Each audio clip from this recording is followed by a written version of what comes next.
So once you have the rubber bands off your banjo, it's a good time to put in your nut.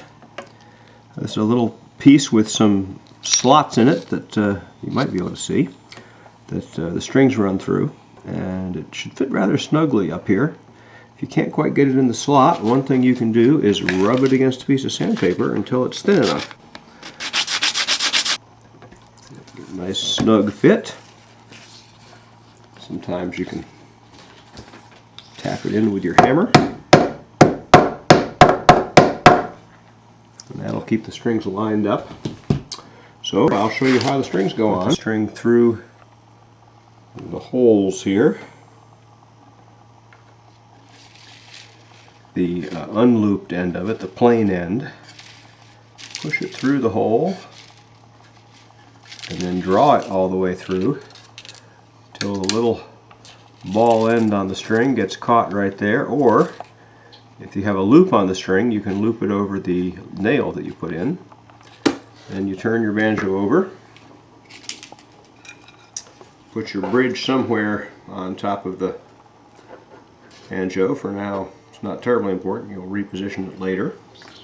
Bring your string up, go through one of the slots in the string separator, and then around the appropriate tuning gear, and go through and tighten it. I like to wrap the string under the loose end of the string under the, let's say, the incoming string, so it, as the string winds around, it'll tighten down on top of itself.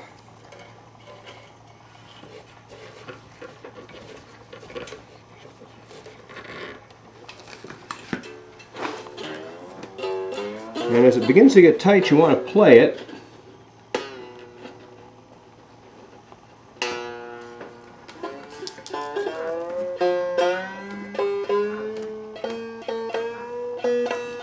So it doesn't get too. Once you have the string on, as you tighten it, you want it begins to pull tight. You want to play it as you're turning it so it doesn't get too terribly high. As long as it makes a pretty clean sound, you can stop until you put the next ones on and tune your banjo up.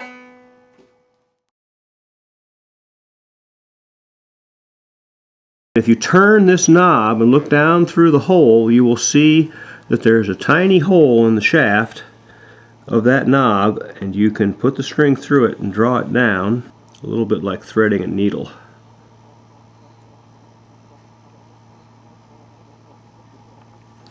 That's better. Draw that down, and as it tightens, you can tuck it under your brass screw here, and then tighten it in whatever direction you care to. And before it gets very tight, you'll probably want to turn it over and cut off the end that sticks down through the hole so it won't prick you. And then continue to tighten that fifth gear. So once you have your strings on, you can set the position of the bridge. If you would walk up the scale here, 5, 6, 7, 8, right there. If you just touch the string lightly over that fret and pluck it, you get what rings as a harmonic, and then play the note at the same fret.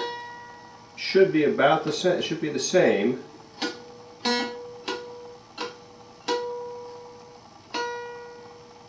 And you can move the bridge until it is. Now the bridge is in the right spot.